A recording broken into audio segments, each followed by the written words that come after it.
मूसा ने 12 भेदिए को वायदे किए देश में भेजा। उनमें से 10 ने कहा, हम वहाँ के लोगों को कभी भी हरा नहीं सकते। पर यहोशू और कालेब ने कहा, परमेश्वर की सहायता के साथ हम इसे कर सकते हैं। डरे हुए लोगों ने 10 भेदियों की बात पर विश्वास किया। परमेश्वर ने कहा, यहोशू और कालेब के साथ केवल तुम्हारी संतान ही वादा किए देश में प्रवेश करेगी। इस तरह उजाड़ में 40 साल के बाद अब ये समय था।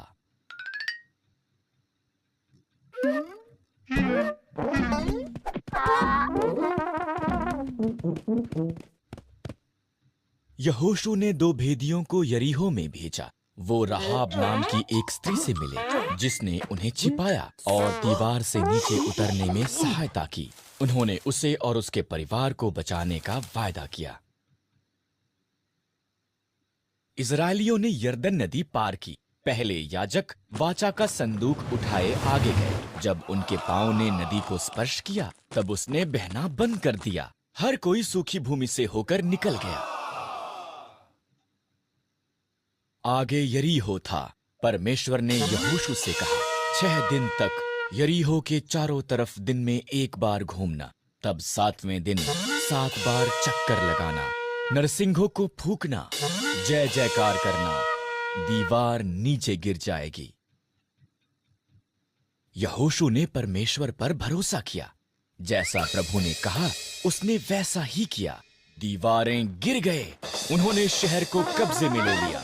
राहाब बच गई। परमेश्वर के लोगों ने वादा की हुई भूमि को कब्जे में लेना आरंभ किया। एक बार फिर परमेश्वर के लोगों ने उसकी आज्ञा उल्लंघना की। इस तरह परमेश्वर ने पलिश्तियों को 40 सालों तक उन पर राज्य करने दिया।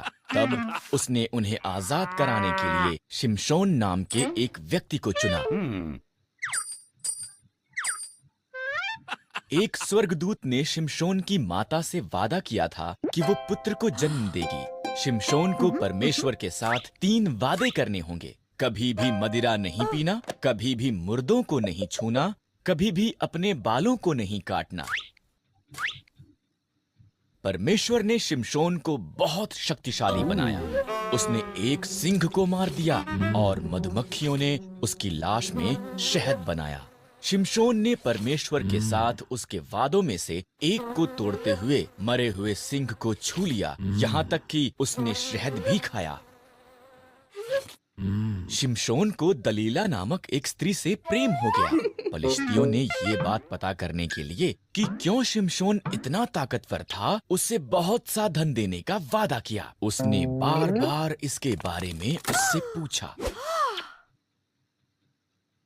अंत में शिमशोन ने दलीला को उसका रहस्य बता दिया।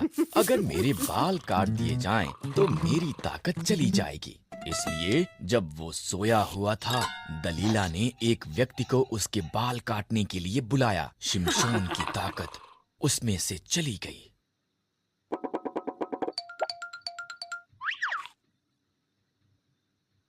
जब पलिश्ती आए, उन्होंने आसानी से उसे पकड़ लिया। उन्होंने उसे अंधा कर दिया। तब उन्होंने उसे जेल में डाल दिया और भारी चक्की पीसने का काम दिया।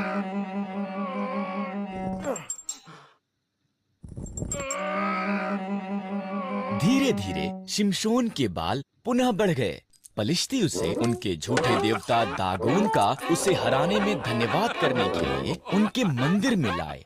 शिमशोन ने परमेश्वर से कहा कि एक अंतिम बार उसे ताकतवर बना दे।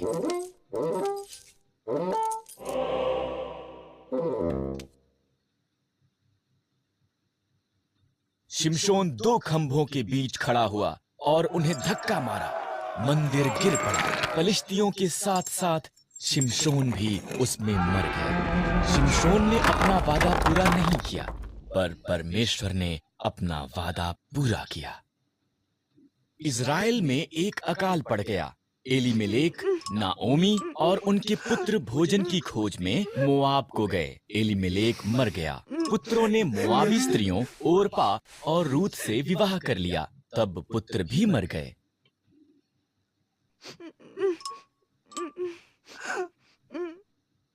तीनों स्त्रियों के पास पति नहीं थे। जब इज़राइल में अकाल समाप्त हो गया, नाओमी ने घर जाने का फैसला किया। मोआब में ही रहो, उसने अपनी बहुओं से कहा, ये तुम्हारा घर है। हाँ?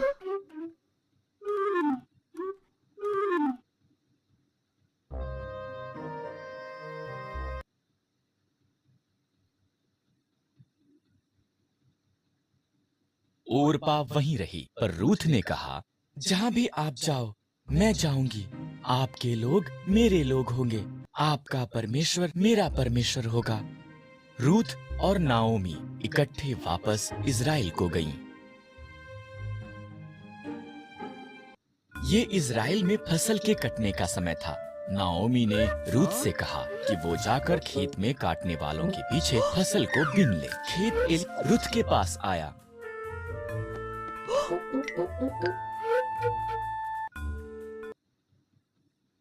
तुम नाओमी के साथ बहुत अच्छी रही हो, बोअज ने कहा।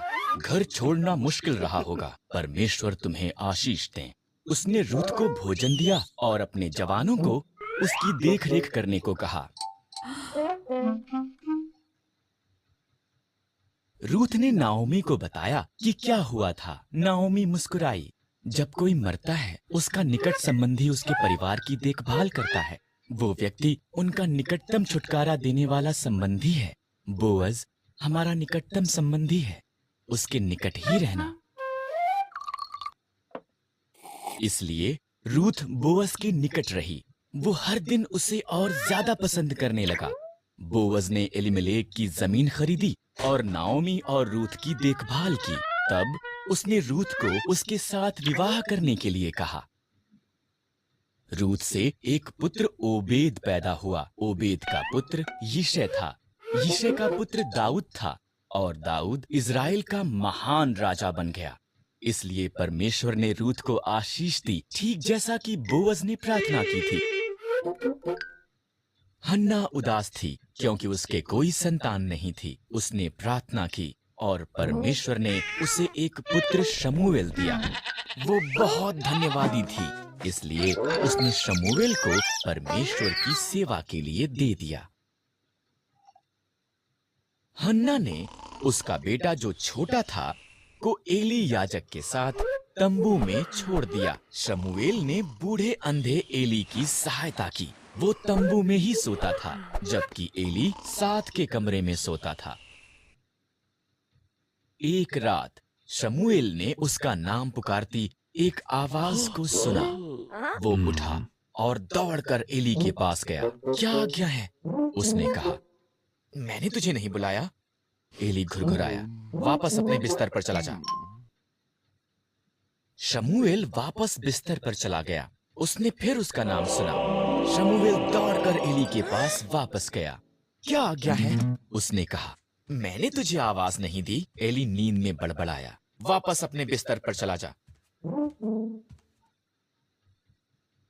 शमूएल के तीसरी बार आवाज सुनने के बाद एली ने कहा, ये प्रभु था। अगर वो दोबारा आवाज लगाता है, एली ने कहा, कहना, प्रभु बोल, तेरा दास सुन रहा है। इस तरह शमूएल ने वैसा ही किया। शमूएल, परमेश्वर ने कहा, क्या तू मेरा नबी हो सकता है और वफादारी से मेरे शब्दों को मेरे लोगों तक पहुंचा सकता है? मैं कर सकता हूं। शमूएल ने कहा, और उसने अपने बूढ़े होने तक भी ये किया। कि पहले राजा का नाम शाऊल था। राजा शाऊल ने परमेश्वर की आज्ञा नहीं मानी, इसलिए परमेश्वर ने शमूएल नबी से कहा, शिय नाम के एक व्यक्ति को ढूंढ, उसके पुत्रों में से एक नया राजा होगा। शमूएल को यिशै बैतलहम में मिला। उसने यिशै के 7 पुत्रों को देखा। वो सुंदर और बलवान दिखते थे। उनमें से कोई नहीं। परमेश्वर ने कहा, मैं बाहरी रूप को नहीं देखता, मैं एक व्यक्ति की आंतर्य दिल की परवाह करता हूं। यिशै ने उसके सबसे छोटे बेटे को संदेश भेजा, जो खेतों में भेड़ें चरा रहा था। शमूएल ने उसे देखा और परमेश्वर ने कहा, वही है। इस तरह दाऊद नया राजा होने के लिए अभिषिक्त किया गया था। कुछ समय के बाद इजरायलियों ने पलिश्तियों के साथ युद्ध किया। एक दानव पलिश्ती सिपाही गोलियत ने इजरायलियों को उसके साथ लड़ने के लिए एक योद्धा को भेजने के लिए कहा, पर सभी इजरायली डरे हुए थे। दाऊद सेना में उसके भाइयों के लिए भोजन लेकर आया। उसने गोलियत की चुनौती सुनी और डरा नहीं। परमेश्वर की सेना का अपमान करने की उसकी इतनी हिम्मत। दाऊद ने कहा, मैं उसके साथ युद्ध करूंगा। अचंभित हुए राजा शाऊल ने दाऊद को अपने शस्त्र देने की पेशकश की। नहीं, दाऊद ने कहा, परमेश्वर ने जंगली जानवरों को मारने में मेरी सहायता की है। वो गोलियत के विरुद्ध भी मेरी सहायता करेगा। दाऊद ने 5 पत्थर और एक गोफन लिया।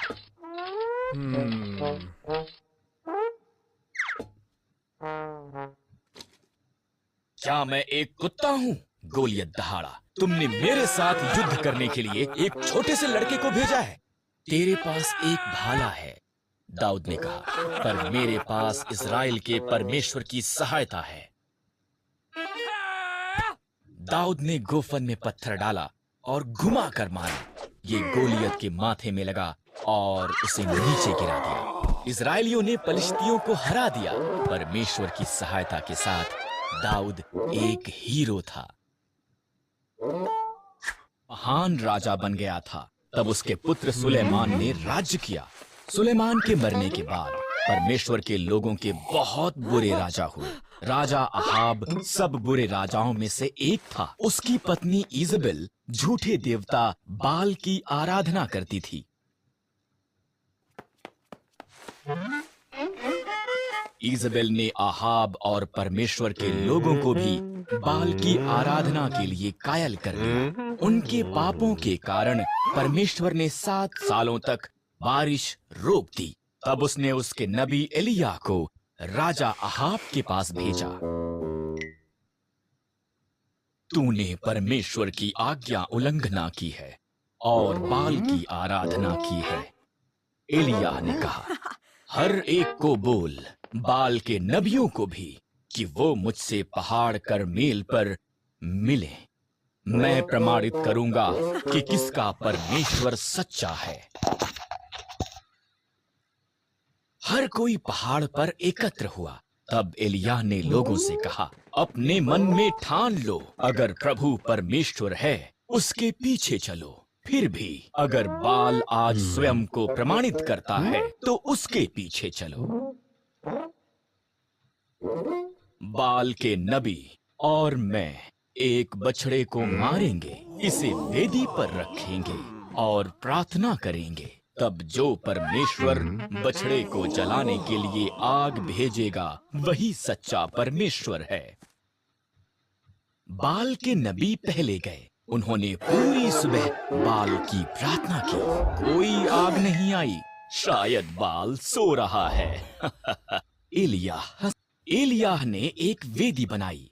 उसने उस पर बछड़े और लकड़ी को रखा। उसने इसके इर्द गिर्द एक गड्ढा खुदवाया। तब उसने इस पर तब तक पानी डलवाया जब तक गड्ढा भर नहीं गया। एलिय्याह ने प्रार्थना की। तुरंत आकाश से आग गिरी। इसने बछड़े, लकड़ी, पत्थरों और पानी को जला दिया। लोगों ने दंडवत किया और पुकारा, प्रभु परमेश्वर है। कि लोगों ने उसकी आज्ञा उल्लंघना की, इसलिए उसने उनके दुश्मनों को उन्हें गुलामी में ले जाने दिया। उन्होंने यरूशलेम का नाश किया और बहुत से यहूदियों को उनके अपने देश बाबुल में ले गए। दानियेल बाबुल में गए यहूदियों में से एक था। उसने परमेश्वर पर भरोसा किया और दिन में 3 बार उसे प्रार्थना की। परमेश्वर ने दानियेल को आशीष दी और वो उस देश में एक शक्तिशाली अगुआ बन गया। कुछ अगुए दानियेल से ईर्ष्या करते थे, इसलिए उन्होंने एक नया कानून बनाया। लोग केवल राजा दारा से प्रार्थना कर सकते थे। जो कोई भी उल्लंघना करता है वो एक शेरों की मांद में डाला जाएगा। दारा सहमत हो गया।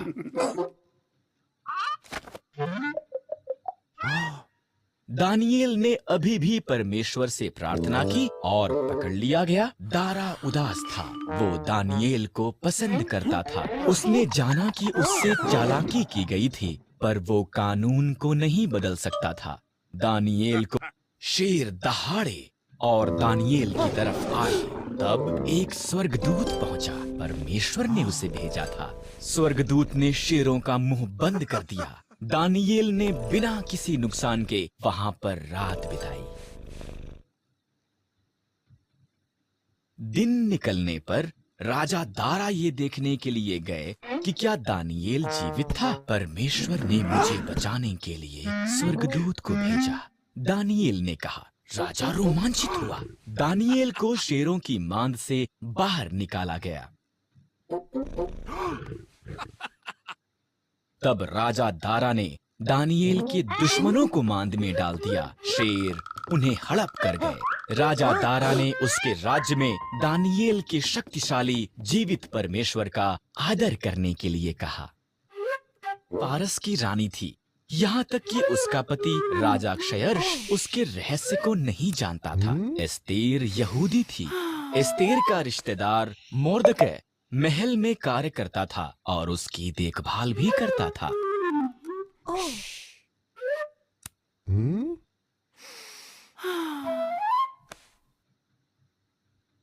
राजा क्षयर्ष के सलाहकार हामान ने एक बड़े इनाम को प्राप्त किया। वो बहुत घमंडी था। मोर्दकै के सिवा हर कोई उसके आगे सिर झुकाते थे। हामान अपमानित हुआ। उसने मोर्दकै और सभी यहूदियों को मारने की प्रतिज्ञा की।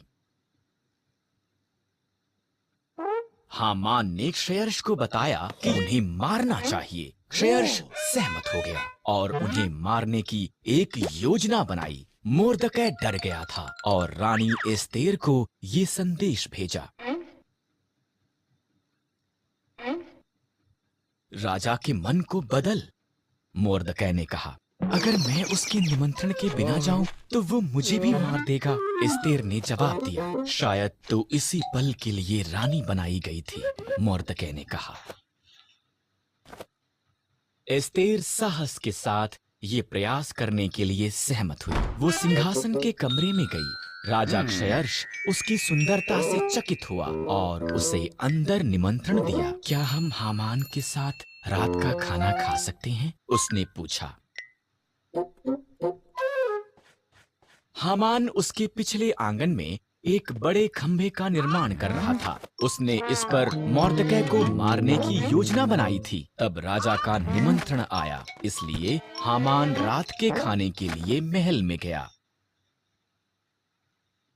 एक मनुष्य मुझे और मेरे लोगों यहूदियों को मारना चाहता है, एस्तेर ने राजा क्षयर्ष को बताया। कौन ऐसी बात करेगा? उसने पूछा। दुष्ट हामान। एस्तेर रोई। हामान, सिपाहियों, उसे मार दो। इस तरह हामान उसी खंभे पर टांग दिया गया जो उसने मोर्दकै के लिए निर्माण किया था। एस्तेर के कारण यहूदी बचाए गए थे। उन्होंने एक बड़ा त्योहार मनाया जिसका वो आज तक भी जश्न। यहाँ फारस के राजा अंतर्क्षत्र का पियाऊ था। नहेम्याह ने सुना कि यरूशलेम विनाश में पड़ा था और ये कि उसके मित्र वहां पर परेशानी में थे। उसने उनकी सहायता के लिए परमेश्वर से कहा।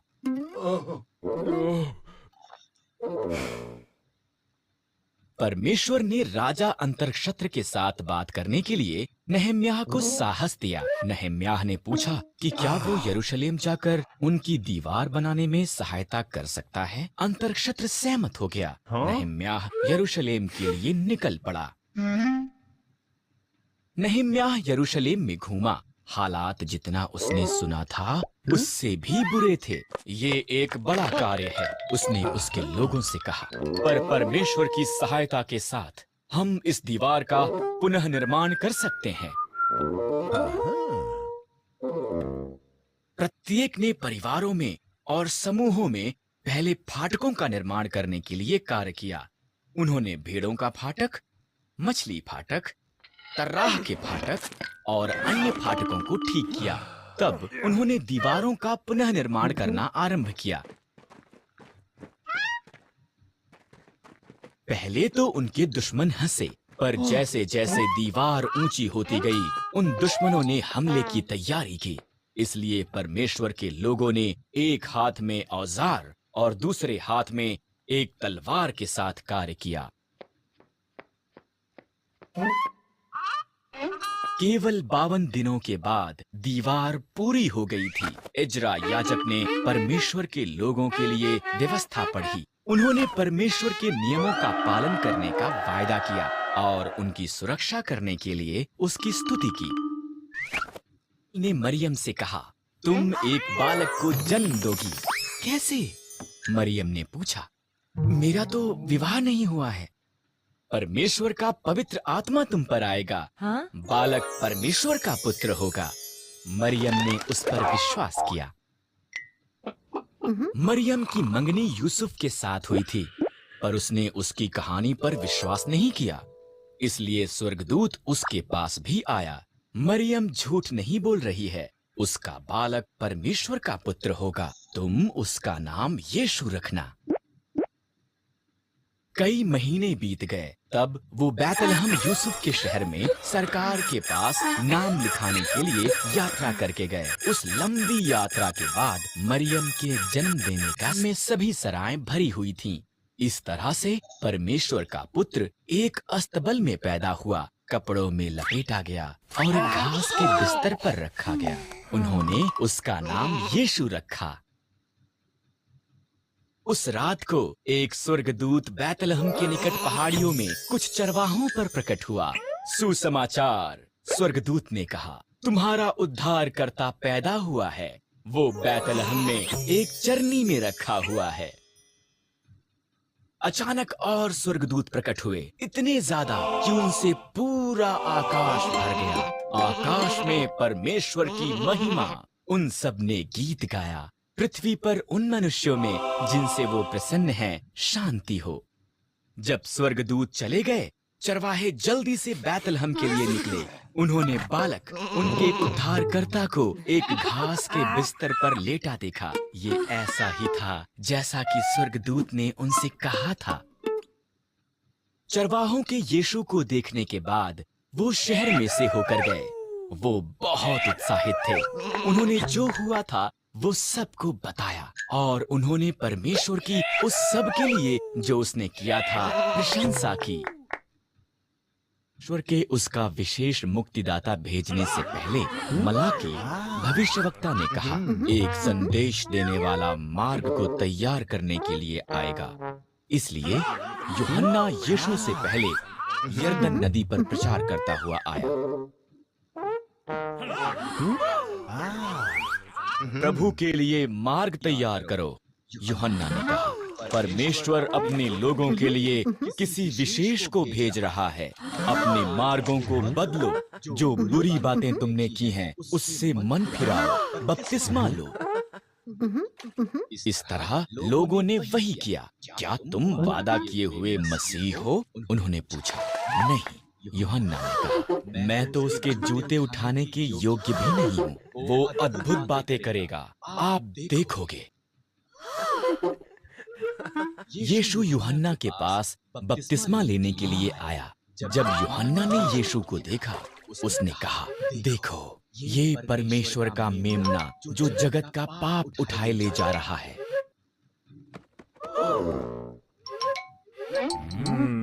मैं चाहता हूँ कि यूहन्ना ने जवाब दिया, मुझे तो आपसे बपतिस्मा लेने की आवश्यकता है। मुझ पर भरोसा कर, यीशु ने कहा, यही करना सही है।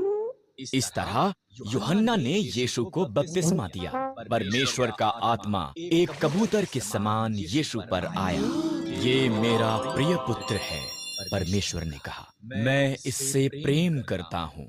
वो मुझे बेहद प्रसन्न करता है। परमेश्वर का आत्मा यीशु को उजाड़ में लेकर गया। उसके पास 40 दिन और 40 रात तक खाने के लिए कुछ भी नहीं था। उसके बाद यीशु बहुत भूखा था।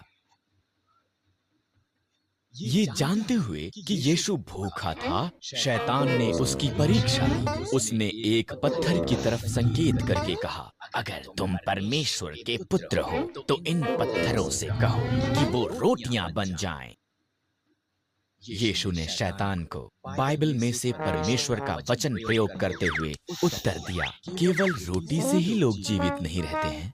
उसने कहा, उनका जीवन जो परमेश्वर कहता है उस पर निर्भर होता है।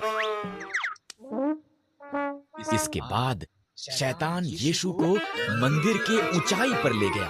अगर तुम परमेश्वर के पुत्र हो तो नीचे कूद जाओ। परमेश्वर का वचन कहता है कि परमेश्वर के स्वर्गदूत तुम्हें बचा लेंगे।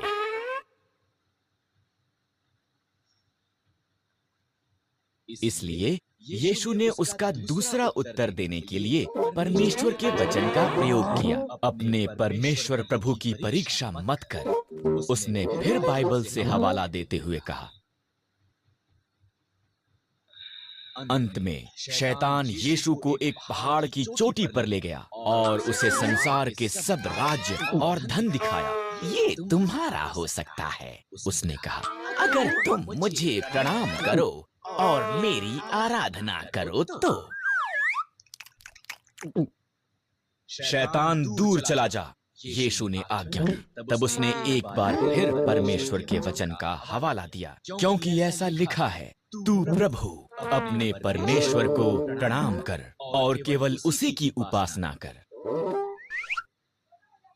जैसे ही यीशु ने ये कहा, शैतान उसे छोड़कर चला गया। तब स्वर्गदूत आए और उसकी सेवा की। यीशु ने परीक्षा का सामना किया और पाप नहीं किया, एक बार भी नहीं। यीशु ने स्वर्ग के राज्य के बारे में सिखाते यात्रा की और भीड़ उसके पीछे चली। वो अभी ये नहीं जानते थे कि यीशु राजा है, पर उसने उन्हें सिखाया कि कैसे उसके राज्य के लोगों को जीवन व्यतीत करना है। यीशु ने कहा, लोग तब अच्छाई करते हैं जब उनके दिलों में अच्छाई है। लोग तब बुराई करते हैं जब बुराई उनके दिलों में है। परमेश्वर आपके दिल को अपने दिल के जैसा बनाना चाहते हैं। भोजन और कपड़ों जैसी वस्तुओं के बारे में चिंता मत करो, यीशु ने कहा। अपने जीवनों में पहले यीशु को रखो, उसकी आज्ञा का पालन करो, उस पर भरोसा करो। वो ये निश्चित करेगा कि जो आपको चाहिए वो आपके पास हो। यीशु ने ये प्रार्थना सिखाई, परमेश्वर पिता, तेरा नाम पवित्र है। जैसे आप स्वर्ग पर राज्य करते हैं, पृथ्वी पर भी राज्य करें। हमारी आज की आवश्यकताओं को पूरा करें। आपकी आज्ञा मानने में हमारी सहायता करें। सारी सामर्थ्य सदा के लिए आपकी ही है। तब यीशु ने एक कहानी बताई। एक मनुष्य ने एक चट्टान पर उसका घर बनाया। एक बड़ा तूफान आया। क्योंकि वो घर चट्टान पर बना हुआ था, इसलिए ये गिरा नहीं। एक और मनुष्य ने अपने घर को नम्र और फिसलने वाली रेत पर बनाया। एक बड़ा तूफान आया। क्योंकि वो घर रेत पर बनाया गया था, ये एकदम से नीचे गिर गया। जो बातें मैं तुम्हें सिखाता हूँ वो चट्टान के समान है, यीशु ने कहा। मेरी इन बातों को मानने वाले उस व्यक्ति की तरह हैं जिसने अपना घर चट्टान पर बनाया। घर भरा हुआ था। यीशु शिक्षा देता और चंगा करता घर में था और हर कोई उसे देखना चाहता था। कुछ मनुष्यों का एक मित्र था जो चल नहीं सकता था। उन्होंने विश्वास किया था कि यीशु उसे चंगा कर सकता है, इसलिए वो एक खाट पर उसे लेकर आए। क्योंकि घर पूरी तरह से भरा हुआ था, वो अंदर नहीं जा सके, इसलिए वो उसके मित्र को उठाकर समतल छत पर लेकर गए और टाइलों को उखाड़ना शुरू कर दिया। उन्होंने छत में एक सुराख बना लिया। घर में हर किसी ने हैरान हुए ऊपर की तरफ आश्चर्य से देखा। तब उन्होंने भीड़ के बीच में उनके मित्र को नीचे उतार दिया। उन्होंने सोचा कि यीशु उनके मित्र को चंगा करेगा। इसकी बजाय यीशु ने उससे कहा, तेरे पाप क्षमा हुए। धार्मिक अगुवे बहुत अप्रसन्न हुए थे। केवल आसान क्या है यीशु ने पूछा, एक मनुष्य के पापों को क्षमा करना या उसे चलने वाला बनाना? तुम्हें दिखाने के लिए परमेश्वर की मेरे पास पापों को क्षमा करने की शक्ति है। मैं उसकी टांगों को चंगा करूंगा। अपनी खाट उठा और घर चला जा, यीशु ने मनुष्य से कहा, और वो चल पड़ा। उसके मित्रों ने खुशी प्रकट की और इसी तरह प्रत्येक ने भी।